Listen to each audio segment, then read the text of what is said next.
Welcome back, Multi-Battle Conference. We are here once again with a draft analysis. Unfortunately, we don't have this team with us to talk about their draft with us.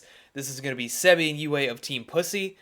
They are the Season 3 champions of the Multi-Battle Conference, so we expect good things from them. Even though they had a little bit of a rough season last time, there seems to be that sort of champion's curse to overcome. So I don't really blame them for that. But we'll break it at least. So Yeah.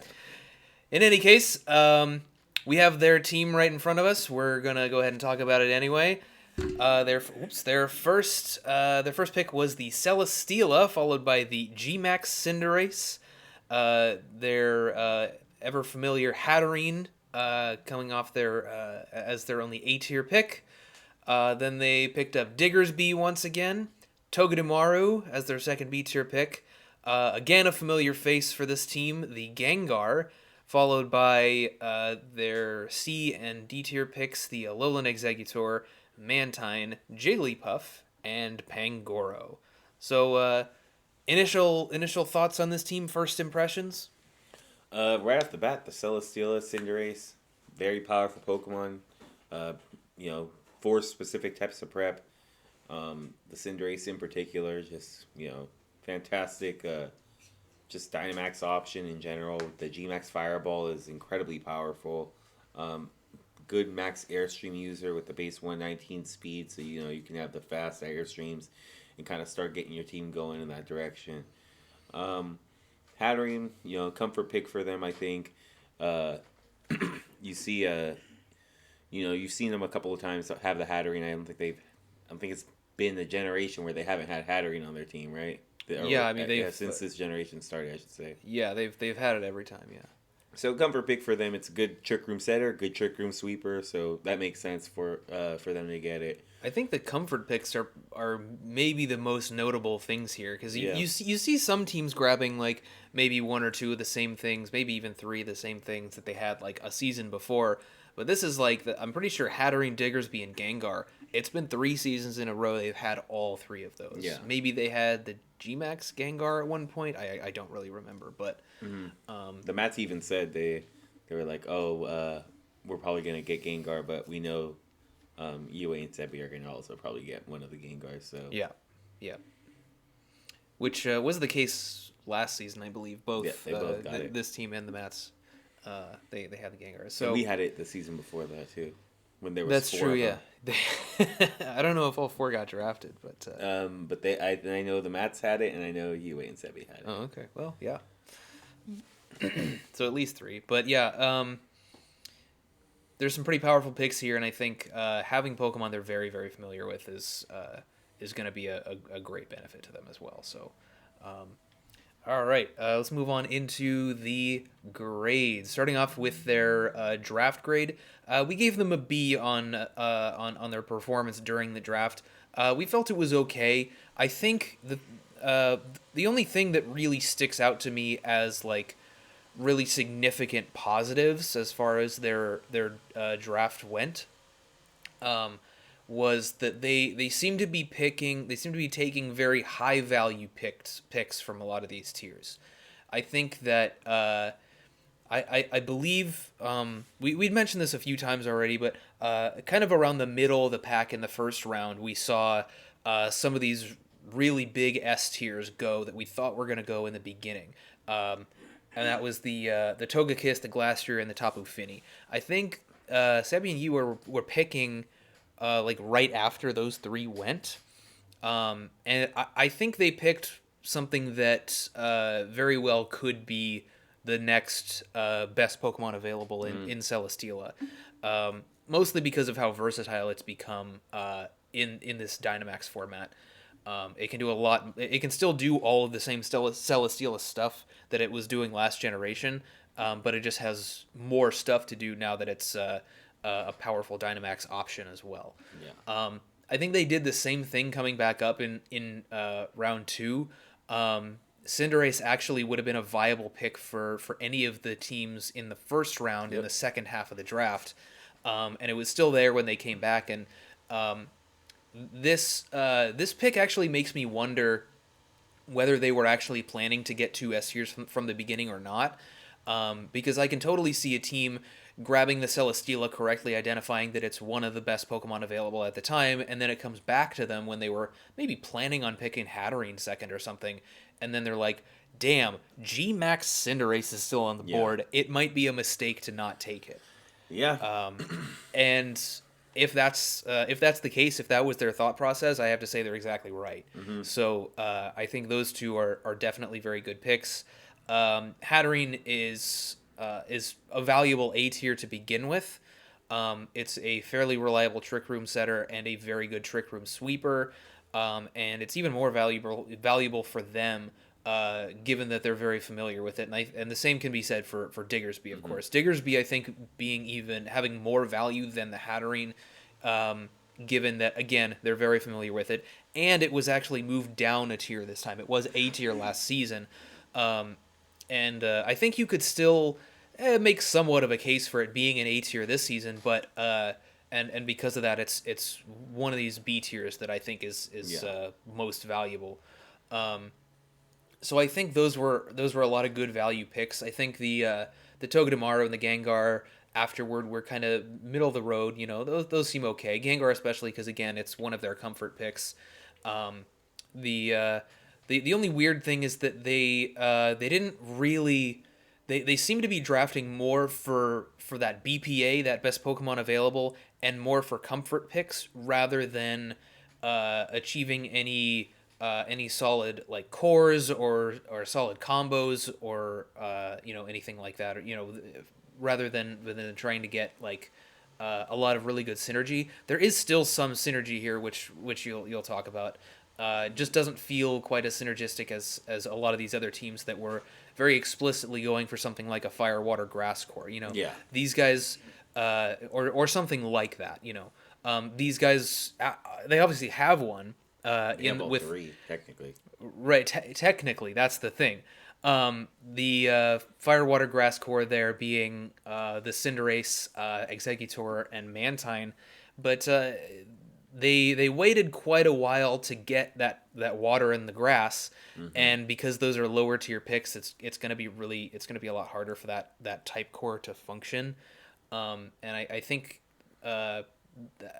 I think that's sort of emblematic of what maybe wasn't so strong about the way that they drafted. They focused on some good elements of draft strategy, but sort of neglected others. So Whereas, like, you have, like, the Jers who got Tapu Fini, Victini, two S tiers for the fire and water, and then a high B tier in Serena to fill out the grass type. right, It's a lot different than, like, having, an S, an A, and then your C tier dragon. right, You know. right. Which kind of connects us to synergy as well. So take us away. I mean, yeah. So for synergy, we gave them a B. There's a lot of good things here. Like we said, they have the three type cores here. They're all present. If you just have to look deeply, but they're all there. But mainly one of the high points in this particularly is that the Cinderace is next to a lot of threats that enjoy that max airstream boost, especially at a base 119 speed stat. If you can get the Diggersby with like a choice band or something, and it's launching off fast earthquakes now, because the Cinderace is now a flying type. It's not going to get hit by the earthquakes. It brings it to +1, and now you're moving faster than everything else and getting these massive earthquakes off. That could be, huge help. Gengar, huge. It has a pretty good special attack stats, base 130. It's going to really benefit from getting those speed boosts, especially coming from with a 110 speed stat. And you put like a Life Orb choice specs, anything like that, has also good coverage, could do decent damage. So like stuff like that, that's a pretty. They're decent combos that they can do with this particular core. Hatterene, is a kind of a trick room mode in itself. But they had that last year. But what I like what they did this year is they have the Alolan Exeggutor, which I think can be a little bit underexplored for C tier. It is obviously ×4 weak to ice, which is an issue, but has a base 125 special attack stats, 45 speed, which is It can okay. even go physical. I mean, Yeah. special tech's obviously higher, but it can do both. Yeah. So I mean, it has the ability to provide good coverage for the Hattering because it's felt like last season the Hattering was carrying a lot of weight for their Yeah. Trick Room mode. It just was required to do so much. Too much for it to handle. Yes, exactly. Especially in a 6v6 format. One of the things that we criticized them for, specifically with Hattering, was that they would get the Trick Room mode off and they would have the Cleffa out on the field and they would fake tiers and they would do all this stuff and they would still come out of it, not have enough offense on the field and still end up losing the match. And now it seemed like they fixed that by bringing in the Alolan Executor that can do a lot of things to kind of mitigate, some of the damage that gets to be put out. It's not all going to require Hattering to just come in, Dynamax, and start, laying the hat down. No pun intended. Also, Celesteela does very well in Trick Room as well. It's obviously not a Trick Room sweeper by any means necessary, but, base 61 speed in the certain matchups, it could be pretty good. Yeah, I mean, you mentioned earlier before we started recording that we used Grimmsnarl in Trick Room to pretty good success, and that's only base 60. So, Yeah. depending on the matchup, Celesteela can help out quite a bit. And then if you actually have a good a matchup against a team that's quite a bit faster, and you can actually make use of the Executor, Hatterene, Celesteela as a Trick Room mode, you actually do have at least a decent Fairy Dragon Steel Core in Trick Room. Yeah. I just don't know if a lot of teams are going to give you the opportunity to actually use all of that stuff inside of Trick Room. Most teams have at least some kind of Trick Room mode or some kind of counterplay to that. One of the other things I would say too is you mentioned C tier in a couple of these report cards that there's a lot of trash in them. Yeah. They got some of the better stuff here, definitely, with the Mantine, with the Executor, the Pangoro. Pangoro can be a little bit underexplored because it doesn't have that high of a speed stat, but base 124 attack, gets okay coverage. I mean, it's nothing spectacular, but I think it gets close combat now, which I don't think it got before. I don't remember actually. So I think it can be decent. They can do certain things with it. It also has Scrappy, which makes it immune to Intimidate. I mean, that's okay. It was the original Parting Shot user before anything else got Parting Shot. I'm less convinced of the Mantine. The Pangoro, I think, could be okay. I'm less convinced about the Mantine, especially since they don't have any rain here. Yeah. Which again is kind of a small knock on their synergy. Seems like it's more just a bulky Tailwind setter, if anything. And then I think out of their C tiers, I like the Executor the most. Yeah, definitely. And I do like how the Togedemaru also protects the Celesteela a little bit from the electric weakness as well. So there's some good stuff here in general. Like we were saying before, one of the problems is that they don't have a solid type core where they spent a lot of points to kind of like put that together and make that the backbone of the team. Yeah. Instead, they have a lot of good cogs, but they're not all part of the same machine, it feels like. So, like, Hatterene, Cinderace, Celesteela, all these Pokemon would be fantastic on, Cinderace would be fantastic on a Fire, Water, Grass core. Last season, we saw Doesn't Click. They had Primarina, Serena, and Cinderace. Yeah, that was awesome. That was fantastic. So Cinderace being the main fire on that, of course. Celesteela and Hatterene, those are linchpins in a fantasy core right there. But we would have liked to see, even something like a Salamence, that can really come out and put down different types of pressure. Haxorus, I believe, was available too. I mean, of course, it's varying speed tiers too. The Alolan Executor might have been good for that particular situation because it's a little bit slower, and slow dragons like Drampa, there's not so many great slow dragons. Dragalge is probably one of the better ones, but I mean, Drampa's not bad. It actually has a decently slow speed stat. It's got good special attack. At least Executor here can also help set up Trick Room as well. So it's not just the Hatterene's job. Yeah.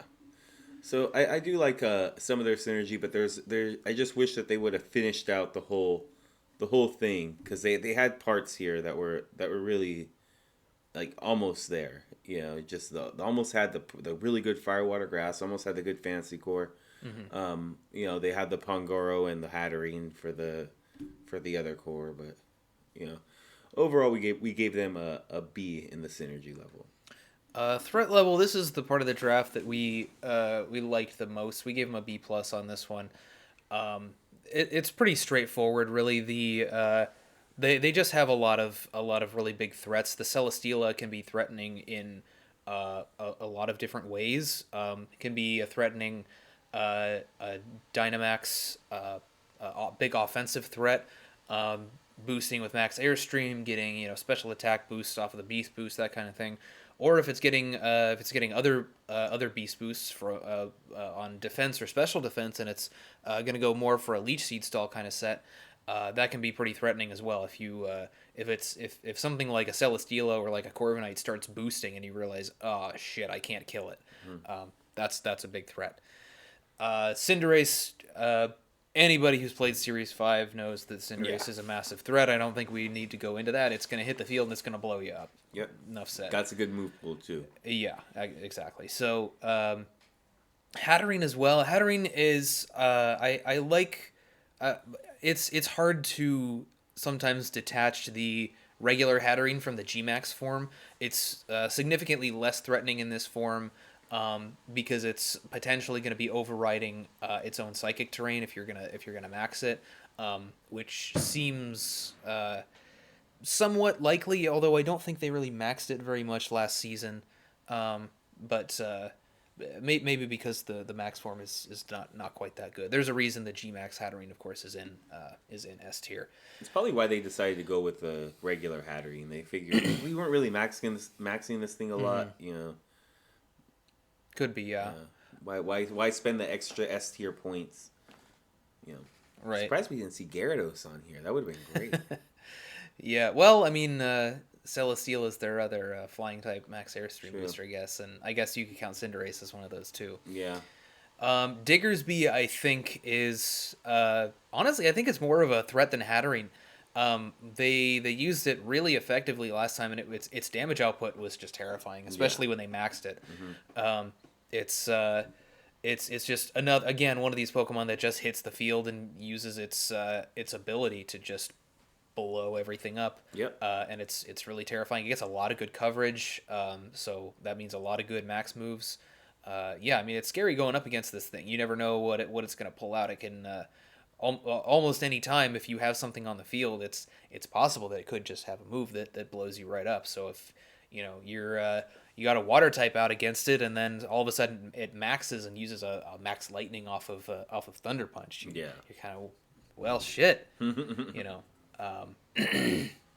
Togedemaru is kind of is also really threatening in that it's just really disruptive. I mean, I think anybody who's gone up against a Togedemaru, if you've ever gone up against a Togedemaru, you know how just absolutely irritating this thing is.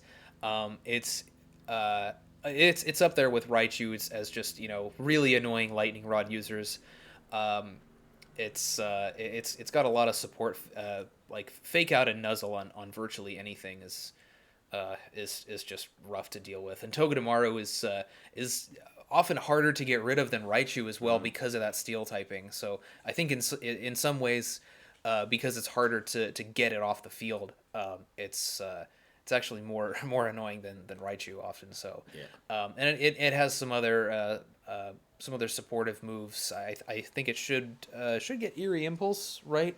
I don't know. I would have to double check on that, but we've got such widespread distribution, right?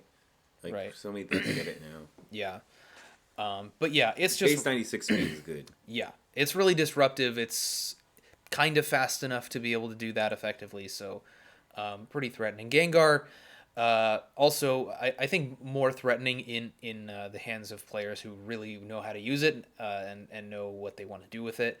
But pretty straightforward. Anything with 130 base special attack and 110's base speed is going to be threatening. especially with the coverage it gets, and even some of the support options. Like you can run an Icy Wind Will-O-Wisp taunt set or something like that, which is going to be pretty disruptive. Especially fast Icy Wind users like that are. They have a tendency to really throw a wrench in your plans when you don't expect them to come out with the Icy Wind. It's a very good move to have on something like Gengar or like the Inteleon or something like that. So the bottom picks don't seem quite as threatening. I think the Alolan Exeggutor is probably the most threatening thing on here, but with that 125 base special attack, I suppose Pangoro is offensively it's roughly the same, but I don't know. Somehow it just doesn't really. Maybe I'm sleeping on Pangoro a little bit, but somehow it just doesn't really feel quite as threatening. Maybe it's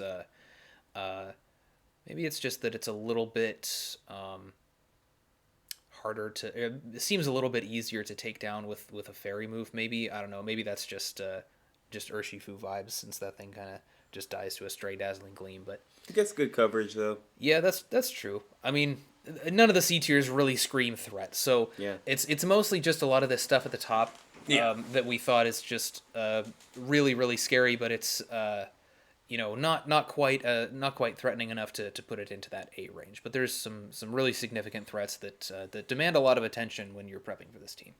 For versatility, we gave them a B.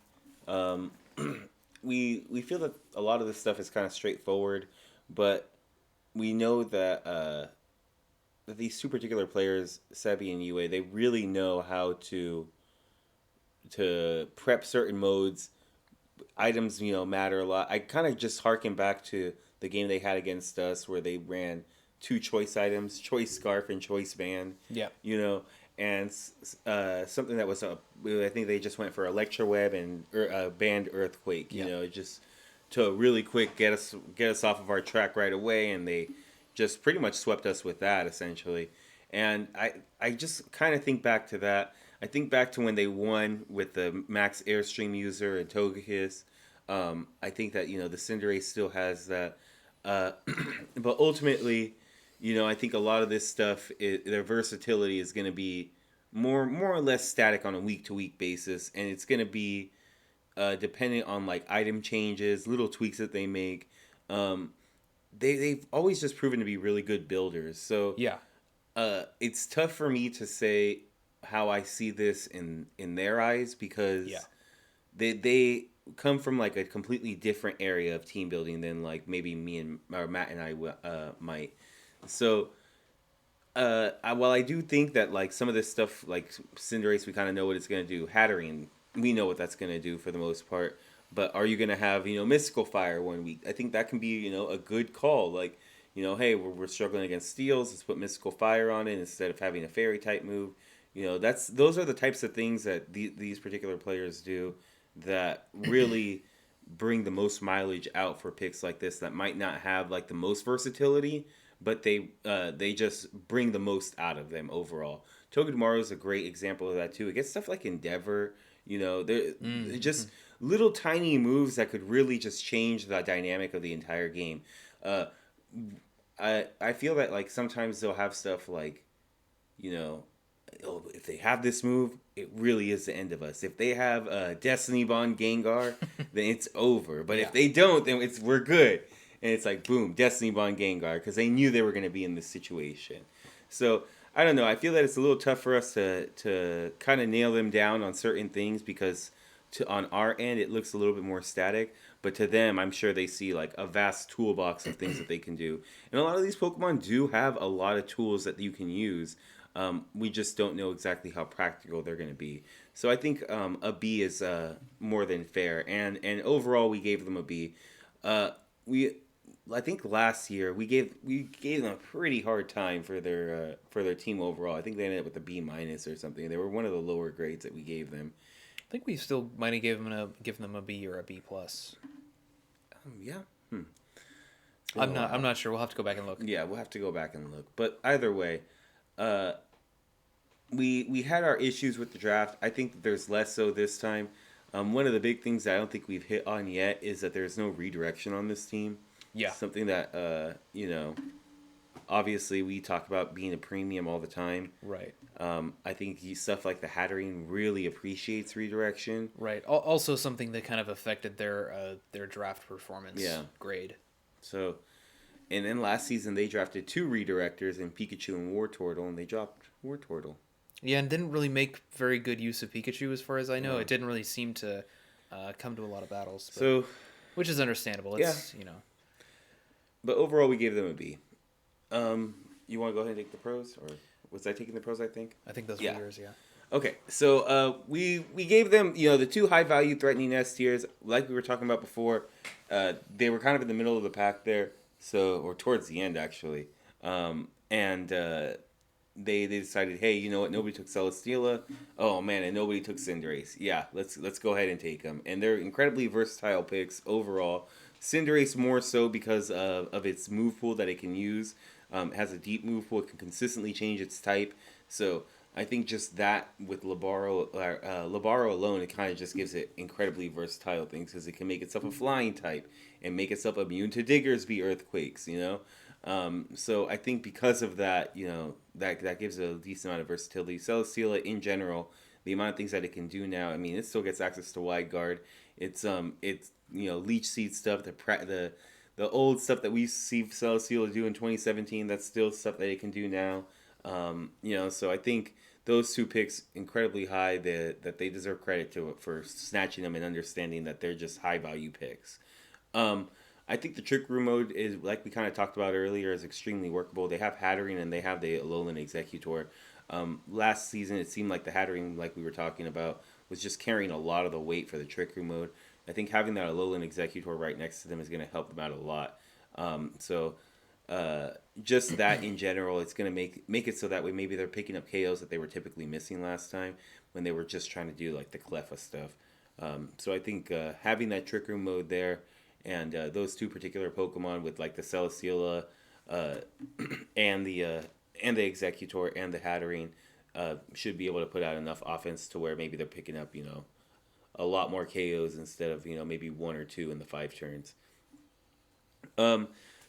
We got to give them credit for grabbing some of their comfort picks and even grabbing them a little bit late. I mean, we talked about it before, but some of these things have been linchpins in teams that they've used before. Particularly like the Gengar has always been there, the Hatterene has always been there, and they seem to have taken a decent liking to the Diggersby too. So I think we have to give them credit for grabbing those picks and then understanding too that hey, they can also be good with these two incredibly powerful S tiers that we grab. So kudos to them for grabbing picks that they're comfortable with and that they know that they can use in a draft to the maximum amount of potential. Lots of potential for max airstream sweeping. We were talking about this earlier too. A lot of these things really, really benefit from Cinderace just kind of having that base 119 speed, using the fast max airstreams and stuff like Diggersby with a mediocre speed stat. Now all of a sudden are faster than most things, and just sweeping with its incredibly powerful ability and and or item, good coverage and everything like that. Gengar also has the base 130 attack stat, goes +1 with 110. Man, that's going it's going a lot faster than people give it credit for. And at +3, it's flying. So if you put like a Life Orb or anything like that on there with Gengar's amazing coverage, it's gonna do decent damage to the point where Hatterene can come in and just start sweeping stuff up. The Alolan Executor Hatterene can really do some damage in general. Togedemaru there to protect the Celesteela, because I believe that Celesteela in general can probably be something that stays in the early game and also launch off max airstreams and help stuff out, and then also build up in the late game a little bit. It gets access to so many things. There's so many different ways that you can run this thing. So I think in general, with the potential that they have to just go fast with max airstream, and then having that great way to use Hatterene and Alolan Executor, I think that's going to do really well. They have kind of both ends of the spectrum. They kind of remind me a little bit of the Russian assets in their Cinderace team last season, where they had like a really, really good Trick Room mode, and then they had like the Gothitelle, the Copperajah, and the Gastrodon. And they have, in this case, they have Hatterene, and they have the Alolan Executor and the Celesteela to an extent, So you have both ends of the spectrum of like something that goes really fast and something that goes really slow. Yeah. Yeah. Moving on to the cons. Like I mentioned, these type cores that we like to talk about, they are all present, but they all include some lower tier Pokemon, which is kind of a problem. It's some of these lower tier mons are going to have a hard time really contributing to these cores as as much as you would want, your second and third member to do that. Mm-hmm. Like I talked about, the Alolan Exeggutor and the Mantine, they're gonna struggle to really keep up with that Cinderace, especially since Mantine is really not all that offensive. I suppose it could benefit from some max airstream boosts from the Cinderace, but it's not really gonna be doing much damage. Since there's not much of a way to set up rain here, I'm seeing this more as just a bulky tailwind setter, maybe with some extra support like wide guard, icy wind, maybe stuff like that. Um, and then the Alolan Exeggutor seems offensive enough to keep up with the Cinderace, but the speeds are just so different that it doesn't exactly have super great synergy putting it next to Cinderace. They also have the Fairy Dragon Steel core with the Hatterene, Celesteela, Alolan Exeggutor. This one is probably the closest one to being a fleshed out core. It's just gonna be it's gonna be hard for them to really all work together in frequently. I think there's gonna be a few matchups where maybe the opposing team is gonna be a little bit weaker to Trick Room, and they can get away with using that base 45 and base 61 speed inside of Trick Room.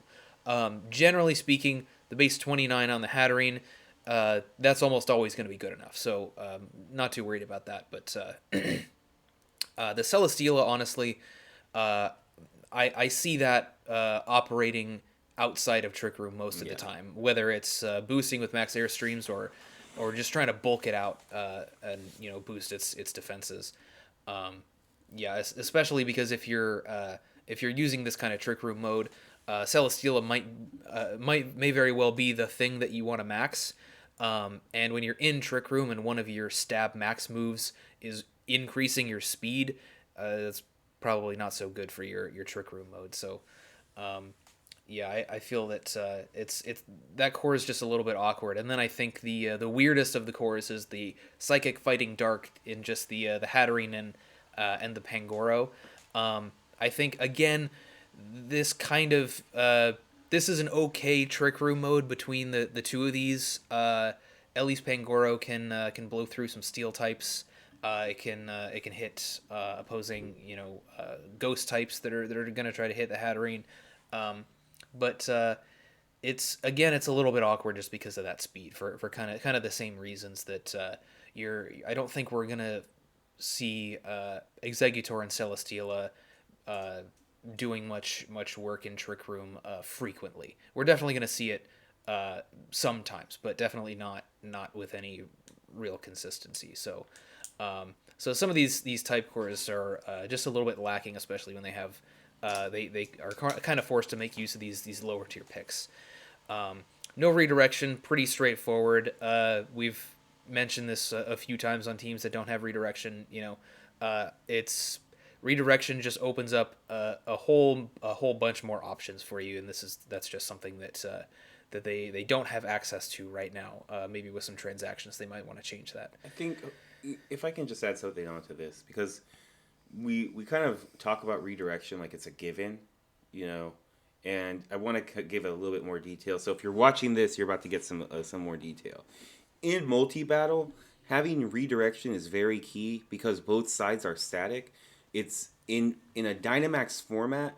It's very easy for these sides to just get burned down quick.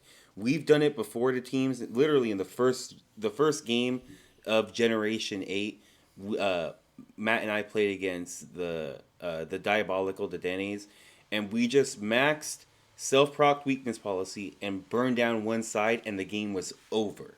So this is why stuff like redirection is very powerful, especially when you have multiple redirectors, because you can protect one side from being overwhelmed and still allow it to, play protect mind games, Make it so that way not one side is just getting destroyed. Because when you're down to 2-on-1, even if you have three Pokemon that are in full health, they have two Pokemon on the field. You're at a massive disadvantage. So I think people need to understand that like it's more than just like VGC reasons why you would want redirection. In multi battle specifically, it's very good because in a Dynamax format, it prevents the Dynamax from just burning down a side like however it sees fit. Yeah, So, exactly. And just the last con that we wanted to mention on the synergy, there are bits and pieces of it kind of scattered throughout the draft, but we're not really seeing anything any fleshed out cores or combinations really. It's mostly just like well, like I said, bits and pieces of synergy here and there, but not a whole lot of like really big synergistic kind of combinations that tie themselves together. You see some things like, yeah, the Togedemaru is going to help protect the Celesteela from electric moves, and there's a lot of Pokemon on here that benefit from speed control like Max Airstream or like Icy Wind. There's the Diggersby is going to be able to Earthquake next to the Celesteela or Earthquake next to the Cinderace if it's going for max airstreams. There is some bits and pieces of stuff like that, but we're not seeing anything like let's say what the potatoes have with the Metagross, Latias, and Grimmsnarl. That trio works really yeah. well together for a lot of different reasons in a lot of different ways. It's not just something as simple as, well, the this one Pokemon has an ability that helps another. They're It's fantasy core. right. It's so much more than that. Yeah. It's you've got almost two different type cores within that same that trio. You've got different forms of speed control that all of them benefit from. You have different forms of support that all of them benefit from. Versatility in a couple of the members, and there's a lot there in those combinations of Pokemon. I'm just not seeing any combinations like Yeah. that. You don't see like a kind of core like the Jurors have with the Victini and the Tapu Fini, the Raichu, and the Serena. Those four Pokemon tie themselves all together really nicely. You don't see any combinations like the seniors, Clefairy and Porygon Z. There's not any big combinations or cores or stuff that ties themselves together like that on this. So there's just little bits and pieces of synergy everywhere, and I feel like something that I think you could maybe say this about their draft last season. I don't remember exactly everything that was on it, but I remember kind of feeling this way. And you could also say this about the draft. I think the Delabird's draft, and what that is this seems like just a collection of powerful or solid Pokemon that just kind of exist with each other. There's not really a whole lot of obvious synergy. It's more just that they're all good and they don't get in each other's way. That's kind of what it looks like to me. That's oversimplifying it a bit, but that's just the kind of vibe I get from something like this draft or like the Delibirds draft, which we did a little bit earlier today. So yeah, so that's kind of the gist of that last con there. So that's going to wrap up our analysis. We do have a couple of questions that we usually ask the team when we're interviewing them. Today we're just going to go ahead and answer them ourselves. So Anthony, what is instead of what Pokemon are you most excited to use? What Pokemon are you most excited to see Sebby and Yihui use? Um, just in general, I think Celesteela. I think it's excellent in draft format. I think it has it's going to be piloted by two players that know what they're doing with it. I think it's going to win them a lot of games. It's probably going to be up there high on the kills leaderboard. If we're going to have an awards thing, I think it's probably going to win some awards. It's got a lot of tools. It can do a lot of things, and two incredible players using it. I think it's going to do good. For sure, yeah. I kind of feel the same way. Celesteela was going to be my answer. I feel like I feel like I haven't really seen enough different kinds of Celesteela Yeah. in Series 7, and I want to see more, and I think Mhm. Draft League is a perfect place for that. So, Absolutely. underrated member of this team that you think might be slept on. I think Pangoro. Really? Tell me why. I think it's gonna be like their Crawdont in their winning season. Didn't really do anything, but when it came out, got some good stuff going on, and it's immune to intimidate. So Could I be. think it'd be all right. Yeah, I did You know, mention how it doesn't really seem like I might not be giving it enough credit. So we'll see if that turns out to be true. So what about you, underrated member of the team? I'm gonna go with Togedemaru. Yeah, I think it's a good one. that I think that it's easy to underestimate how goddamn irritating it is. Yeah, It's easy to underestimate it in prep and just kind of feel like, well, uh, it's not that bulky. All I have to do is just kind of flick it and it goes away, and hmm it's not always the case. It's I think it's more disruptive than people think it is going into a battle with it, and it's gonna catch some people off guard. So be ready for that. Don't neglect that thing in prep. For What their sure. expectations this year? What do you think? Um, I think their draft this season is maybe approximately maybe a little bit more, a little bit less, approximately as good as their draft last season. And I think last season they kind of got cheated out of a few wins. They And did. I think that if that didn't happen, well, if that didn't happen, they definitely made playoffs. So I think I at least expect them to get into one of the wild card slots Yeah, at the end of the season. At think least, so. like they're competent enough players that even though we don't like their draft as much as we like some others, they're competent enough players to do really what they need to do. I mean, they are former champions of this league for a reason. Yeah, exactly. I think they might, sort of like Ben and Vichy. They think on a different wavelength as Yeah, far as team building is concerned. yeah, I think so. So, it's just we're so used to Ben and Vichy that when we see certain teams, we're like, oh yeah, that's a Ben and Vichy thing. So Yeah, it's similar to them, but we're not as familiar with their play styles, and right, they've proven that they can use stuff like this and win games. So for I sure. I think I more or less agree. I think they can make it into the playoffs, just like Ben and Vichy. Yeah, They tend to play down to their competition a little bit. Just like Ben and Vichy, they'll beat the good teams. They stopped our perfect run. Not salty about it, but they'll beat the really good teams, lose to the really bad teams, and that makes you dangerous in playoffs because you're only playing good teams in playoffs. So I can see them getting into playoffs solidly and then just coming in and making a run, and who knows, maybe they get another championship under their belt. Indeed. So Not if we get it though. no, this year. Any final thoughts? Nope. This was I'll say that this one was tough, man. Yeah. They have a unique team building style. Uh, they're really good players. Nobody would ever doubt that they're really good players, and we absolutely try and show them the utmost respect with as far as like what they choose and stuff like that. So I think that's what kind of makes it tough. Also, not being able to talk to them and kind of pick their brain a little bit makes it tough too. Yeah.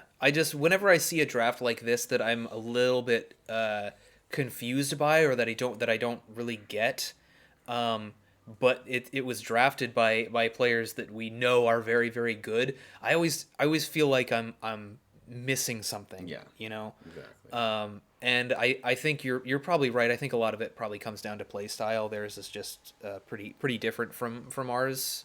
I think. But yeah, I think that's a good way to end it. Even if we don't like it, it doesn't mean it's not good. It doesn't mean it's not going to No. kick everybody's ass. Yeah, exactly. So They can make it kick somebody's ass. for sure. All right, well that'll do it for our analysis of Team Pussy's draft. Good luck, Sebby and Yihui, this coming season, and we will see you in the next interview tomorrow. Peace.